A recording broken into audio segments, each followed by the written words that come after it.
તો finally guys અત્યારે મંદિર છે, જોઈ શકો છો. ગુડ મોર્નિંગ ફ્રેન્ડ, ફાઇનલી ઉઠીને રેડી થઈ ગયા છે. 5:30 ઉઠ્યા હતા, 6 વાગ્યા છે. તો ચાલો ફટાફટ જઈએ ન્યુટ્રિશન ક્લબ પર અને ત્યાં આખો દિવસનો આજે શેડ્યુલ કરી. આજે વિચાર્યું છે કે રીલ ઉતારવી જ છે, પણ જોઈએ આગળ શું શું થાય છે. તો ચાલો પહેલા ફટાફટ જઈએ ન્યુટ્રિશન ક્લબ પર, ત્યાંથી જશું આગળ શું પ્લાન બને છે જોઈશું. એવું નથી કીધું.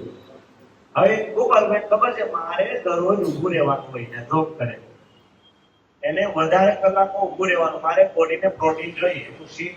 ઘર આવી ગયા અને આજે જવાનું છે જલેબી હનુમાન મંદિર. પપ્પાનો ફોન આવ્યો તો બધા પ્લાન કેન્સલ કરી આપણે ઘરે આવી ગયા. અત્યારે આ બેન ગમે છે, જો આ બધું નીચે નાખ્યું છે, નાખવા બેગ ને બધું. ને ખબર નહીં, બુક બહુ પસંદ છે એટલે બુક વધારે જોયા કરે. બુક અને પેન આપો ને તો વધારે રમે. અને આખો બેડ આવી જાય, બધું અહીંયા થયેલું છે, બધું નીચે નાખ્યું છે ને હવે રમે છે. ભરને શું કહેજો? ભરનો શું કહેજો? હે શું કહેજો? હે કોઈ વસ્તુ નડે નહીં, બધાની ઉપર ચાલી જાય. કોઈ વસ્તુ એટલે કોઈ લેપટોપ આ પડ્યું છે ને તો લેપટોપ ની ઉપરથી નહીં જતી રહી. તો કાંઈ નહીં, ચાલો અત્યારે ફટાફટ બધું આ વ્યવસ્થિત પછી નીકળીશું જલેબી હનુમાન મંદિર. આગળ જોજો, મજા આવશે. આજે કેટલી ટ્રાફિક હશે જોશું. તો ચાલો ફટાફટથી રેડી થઈ જાય. તો ફાઇનલી કઈ અત્યારે પપ્પા સાથે દાદા ને આવ્યા છે ગામથી, તો નીકળ્યા છીએ. આપણે જવાના છીએ જલેબી હનુમાન. પપ્પાના ફ્રેન્ડ સાથે છે, તો પાછળ જોઈ શકો છો. પપ્પા અહીંયા બેઠા છે અને હાવ લાસ્ટમાં કાકા બેઠા છે. વાગ્યા છે 10. કેટલા વાગે પહોંચ્યો ટ્રાફિક? 10:15 થયા છે. કેટલા વાગે પહોંચી ખબર નથી. કેટલા કિલોમીટર થાય પપ્પા? 70 કિલોમીટર જેવું છે, એટલે ઓલમોસ્ટ 2 કલાકથી વધારે થાય. જોઈએ ટ્રાફિક નડે છે કે નહીં. પણ મળીશું ત્યાં જલેબી હલવાન. તો રસ્તામાં સારું હશે તો સીનરી આપણે ઉતારશું. ફાઇનલી અત્યારે પેટ્રોલ પંપ ઉભા છે. ગાડીમાં ડીઝલ હાવ નહોતું તો ડીઝલ નાખ્યું અને હવા નહોતી તો ગાડી નવા ભરાવી. ચાલો અહીંથી પાછા ફટાફટ નીકળશું. હવે નીકળ્યા અને પેટ્રોલ પુરાવ્યું. આજે થોડા ગાયલા 2 કિલોમીટર. પપ્પા કે ચા પીવી છે, ચાલો ચા પીવા અત્યારે ઉભા રહ્યા. ચાલો જ્યાં આપણે રાત ટુકડી પડે ને ત્યાં ઉભા છે. દાદા ને કાકા પાછળ આવેલા આવે, દાદા જો હજી પાછળ આવેલા આવે. પપ્પા ને પપ્પાના ફ્રેન્ડ છે આગળ જતા રહ્યા. રાજ ટી કરીને કઈ છે, તો ચાલો અહીંયા આપણે પીએ સરસ ચા. જો કે મેં સુગર અવોઇડ કરવાનું વિચાર્યું છે, તો હું કદાચ ચા નહીં પીવું.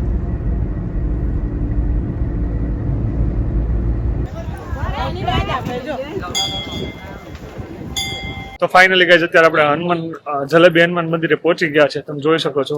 માર્કેટ બતાવું, અહીં બધી જ જલેબીની દુકાનો છે અને આ લાઈન છે. લાઈન બહુ નાની છે. ઓલમોસ્ટ અમે આવ્યા છે કેટલા વાગે? 12 વાગે આવ્યા છે. વહેલા આવતે તો વધારે ટ્રાફિક હોતે. અત્યારે નાની જ લાઈન છે એટલે ફટાફટ થી પહોંચાઈ જશે. અને કઈક કથા બહુ સારી છે, મને એક્ઝેક્ટ ખબર નથી, પણ હું કન્ફર્મ કરીને કહીશ. દાદા ને પપ્પા બધા લાઈનમાં ઉભા છે. લાઈન છે એટલી મોટી અને મંદિર એક્ઝેક્ટ આમ સામે છે. નાનું મંદિર છે, આગળ જતા હું તમને બતાવીશ કેવડું મંદિર છે. અને પાછળની લાઈન છે જમવાની છે.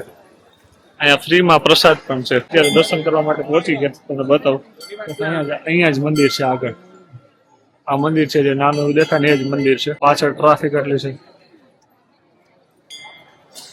આ છેક દૂર સુધી જો દેખાય ત્યાં સુધી ટ્રાફિક છે.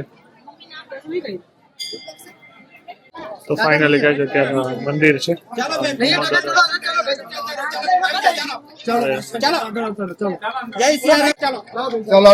તો ફાઇનલી કઈ આપણે દર્શન થઈ ગયા. હવે આ બાજુ ફરતી પર મંદિર છે ને, અહીંયા બધા આ બાજુ આજુબાજુ બધે બેસવાની જગ્યા છે.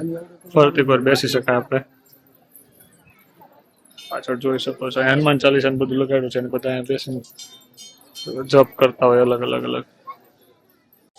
પપ્પા ને ફ્રેન્ડ ને બધા બેસી ગયા. તમે જોઈ શકો છો દાદા પાછળ બેઠા છે. તો ફાઇનલી ગાઈસ તમને જે રીતે જોયું કે દર્શન થઈ ગયા ભગવાનના મસ્ત રીતે, શાંતિથી. બહુ ટ્રાફિક હતી પણ વાંધો ન આવ્યો. આજે તો બહુ ઓછી ટ્રાફિક એવું લાગ્યું. પહેલામાં આવ્યો ત્યારે તો 2 કિલોમીટર સુધીની ટ્રાફિક હતી. બસ હવે અહીંથી જવાના છે દલતેશ્વર મહાદેવ, તાપીના કિનારે છે. અત્યારે જમવા બહુ ટ્રાફિક છે, થયું કે ત્યાં જઈને જ આપણે જમશું. તો ચાલો ફટાફટથી ત્યાં જઈએ. હજી વાગ્યા છે 12:30, એટલે 1.5 જેવું, મતલબ 1.5 જેવું લાગશે. અહીંથી આઈ થિંક 30 કિલોમીટર કે 40 કિલોમીટર જેટલું દૂર છે. તો ચાલો આપણે ફટાફટથી ત્યાં જઈએ અને ત્યાં જઈને જમશું. બધા સાથે છે, બધાને ભૂખ લાગી હશે, પણ કીધું કે ત્યાં જઈને આપણે પ્રસાદ લેશું. મથુર કાકા આપણે ક્યાં આવ્યા છીએ? મથુર કાકા હે ખબર હતી મને. હા, ક્યાં આવ્યા ત્યારે? તમે શું કર્યું? પણ કેના દર્શન કર્યા? કયા ભગવાનના દર્શન કર્યા? એ નામ નથી આવડતું. નામ નથી આવડતું. ભાઈ હવે શું ખાધું? દેવેદી. શું ખાધું? દેવેદી. જલેબી.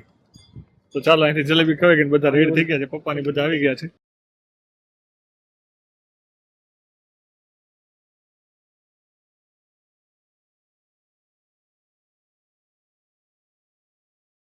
તો ફાઇનલી ગાઈસ આપણે આવી ગયા ગલતેશ્વર મહાદેવ મંદિરે. પાર્કિંગ વ્યવસ્થામાં અત્યારે પેલા જમી લેવું કે હા જમી લેવું છે. જો હા મેં જવા દે, જો આવડા બન્યું ને. તો ફાઇનલી ગાઈસ અત્યારે આપણે દલતેશ્વર મહાદેવ મંદિરે પહોંચી ગયા છીએ. 1:30 વાગ્યા, એક્ઝેક્ટ 1 કલાક થઈ. 30 કિલોમીટર જેટલું હતું, પણ એકદમ નાનો રોડ હતો એટલે આવવા જવામાં થોડીક વધારે તકલીફ હતી. તમે જોઈ શકો છો સામે શિવજી છે, મસ્ત મંદિર બનાવ્યું છે શિવજીનું. સુરતથી આઈ થિંક 50 કિલોમીટર થતું હશે, 40-50 કિલોમીટર. આ એનું ભોજનાલય છે, 11 વાગ્યા સુધી જમવાનું હોય. આખું આ મોટું મંદિર છે અને આ પાર્કિંગ એરિયા છે આખો. આ તમે જોઈ શકો છો આખો પાર્કિંગ એરિયા છે. આ સેકન્ડ પાર્કિંગ છે, ફર્સ્ટ પાર્કિંગ પેલી સાઈડ છે અને જમવાનું બધું લઈને આવ્યા છે. આ જોઈ શકો છો. બરાબર ને. ભાખરી શાક ને બધું. આખરી તો સાથે સાથે જમવાનું છે બધા. નહીં જાતું. પપ્પા ગયા છે પાણી ભરવા, પાણી ભરી જાય પછી જમવા બેસું બધા સાથે. તો ફાઇનલી ગાઈસ અત્યારે જમી લઈએ. જમવાનું બધું ભાખરી બટેકાનું શાક ને આ સંભારો છે, ગાજરનો હલવો અને મરચા. તો ચાલો ફટાફટ જમી લઈએ. તમારે છે ઓલું ફરાળ કરી લ્યો. અરે અહીંયા માનતો છે તમારું શાક અહીં નાખવું. તો ફાઇનલી ગાઈસ અત્યારે પપ્પા ને બધા જમીન સુઈ ગયા અને હું ને અંકલ બંને આમ મંદિરે આટા મારીએ છીએ. પછી મને ફોન આવ્યો કે ચા લેતા આવજો. તો હું ને અંકલ બે ચા લઈને પછી પપ્પા પાસે જઈએ છીએ. પપ્પા ને ફ્રેન્ડ બધા સુતા હતા. તો મંદિરના દર્શન હમણાં થોડી વારમાં તમને કરાવવા. થોડુંક બહારથી વ્યૂ છે તમને બતાવું. આવું કંઈક મંદિર છે. આ બાજુ આખું મોટું બધું પાર્કિંગ છે. આ બધી શોપ છે અલગ અલગ અને આખા રીતે કંઈ મંદિર છે. તો આઈ થિંક આ પાર્કિંગમાં પપ્પાને સૂતા છે. ફાઇનલી ગયા છે પપ્પાને સૂતા હતા, આપણે આવી ગયા એમની પાસે. ત્યાં મોટું ભડું ધોવે છે. ગાડીમાંથી ઓલા ઓશિકા કાઢી બધા બેઠા હતા, દાદા અને પપ્પા ને બધા છે. ચાલો ફટાફટ ચાય ભરી લઈએ. તો ફાઇનલી ગાઈઝ આપણે અત્યારે દર્શન કરવા માટે જઈ રહ્યા છીએ ગલતેશ્વર મહાદેવ. જે તમે અત્યારે આ મૂર્તિ ઘણા બધા ફોટામાં જોઈ હશે. આ બંને સાઈડ મંદિર છે. આ બાજુ બજરંગબલીનું મંદિર છે. યસ, ને સામે મેઇન મંદિર છે. પેલા આપણે આ બંને મંદિરમાં દર્શન કરી આવી પછી તમને મેઇન મંદિર અંદરથી જો ફોટો પાડવા દેતા હશે તો પાડશું.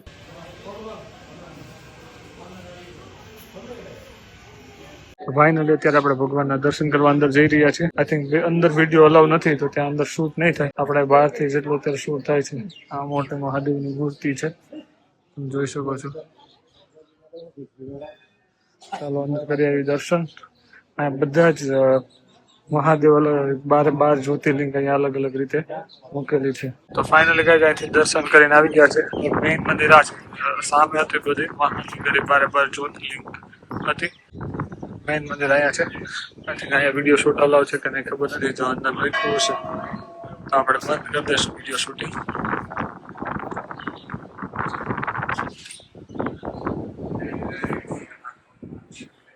અહીંયા મંદિરના દર્શન થઈ ગયા છે.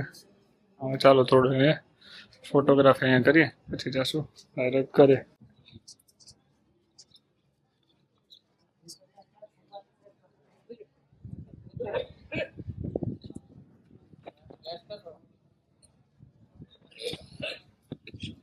તો ફાઇનલી કહે છે અત્યારે મહાદેવના દર્શન થઈ ગયા છે. હવે બસ બધા સાથે ફોટોગ્રાફી કરી અને નીકળીશું ડાયરેક્ટ ઘરે જવા માટે. માં જોઈ શકો છો મહાદેવની મોટી મૂર્તિ છે અને પપ્પાને બધા અહીંયા ફોટોગ્રાફી માટે ઊભા છે. આ એવું લાગે તો બધાને ફોટો પાડી દઈ. યસ, આ એક્ઝેક્ટ બાજુ તાપી જાય છે, હું તમને બતાવું.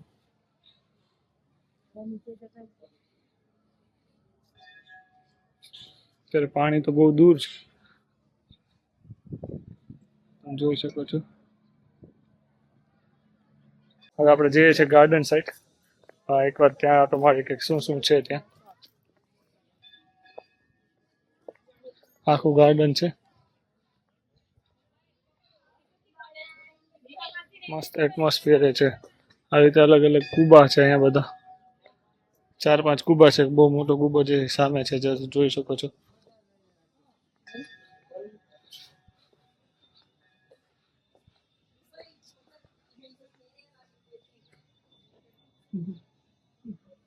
ઘરે જવા માટે બધા નીકળીએ છીએ. પાછળ બધા જોઈ શકો છો. આ બધું પપ્પા છે, આ બાજુ બધા પપ્પાના ફ્રેન્ડ આવે છે.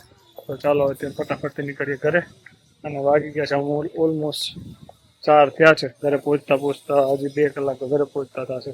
તો ફાઇનલી ગાઈઝ મંદિરેથી નીકળીએ છીએ ઘરે. ઘરે જવા માટે 50 કિલોમીટર જેટલું દૂર છે. તો ચાલો ફટાફટથી જઈએ ઘરે. બધા જે આવે છે તમે ગાડીમાં પહેલા બેઠી ગાડી થોડીક ઠંડી થઈ જાય, તડકો પડવા માંડ્યો છે. તો ચાલો ફટાફટથી જઈએ ઘરે. અને ઘરે જઈને આગળ આપણે જોશું શું પ્લાનિંગ બને છે. ફાઇનલી ગાઈઝ આપણે ઘરે આવી ગયા. જો આ વાણી ત્યાં સેવડો અને પોપકોર્ન ને એવું દો તો બધું ખાવું. રોટલા નથી ખાવા. કા તે ગેસ પલોઠી વાળીને ખાવા. ઓ હા, રોટલી 3 જણા ખવડાવે તો નથી ખાવી.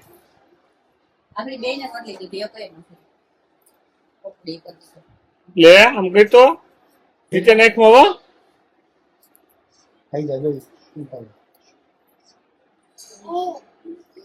દાદા બેટા છે, મમ્મી, કાકા, પપ્પા અને આજ તો શિવબેન એવા છે.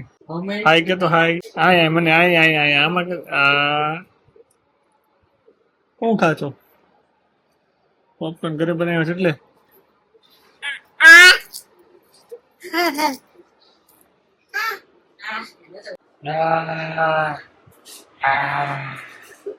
તો ફાઇનલી ગાય છે ઘરે ભજીયાનો પ્રોગ્રામ. દીક્ષિતા બનાવે છે. સારા બનાવે તો વાંધો ને. નહીં તો પીઝા ખાવા લઈ જાઓ. હા મરચા તળ્યા છે જે બીજી વાર તળશે. I can't believe she is making ભજીયા. કઈ કેવું છે પણ મારી મમ્મી પાછળ ઉભા છે એટલે કઈ નહીં બોલે. મંગે દાંત કાઢે છે. તો તમને ભજીયા બનાવીને કેવું લાગે છે? રોજ કરતા એવું જ લાગે. જી એના શબ્દ ને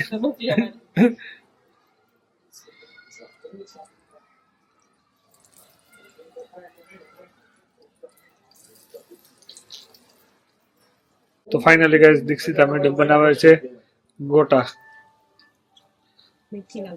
મેથીના ગોટા, જે ખાલી જુનાગઢ વાળાને જ ભાવે. બાકી બીજી બધા વાળા તો મમરિયા કરે. થોડા શીખી ગયા છે. નકર તો આ મેડમે લોંદા મારતા પેલા 3 જણા ખાવા બેઠા છે. દાદા ને પપ્પા ને મથુર કાકા ને શ્રીવ મેડમ. તમારે બેસવાનું છે પણ મુહૂર્ત આવે ત્યારે ખાઈ. બ્લોગિંગના ચક્કરમાં આટલા ભલે ઠરી જાય. ચાલો તો થઈ ગયા રેડી. તો આપણે જમવા બેસી જાય. બધા રાઈડો રાઈડ થયા છે. તો ફાઇનલી ગાઈસ ડિનર કરી લીધું. ડિનર કરીને આવી ગયા રૂમમાં આવી રીલ એડિટ કરવાનું બાકી હતી, એડિટ કરી અને વિડીયો એડિટિંગ કરશું. શું સારું લાગે છે કમેન્ટ કરીને જણાવજો. મળીએ આપણે આવતીકાલે. કાલે છે સન્ડે, તો કાલે કંઈક ને કંઈક પ્લાનિંગ હશે તો સાથે રહેજો, મજા આવશે. Bye bye guys.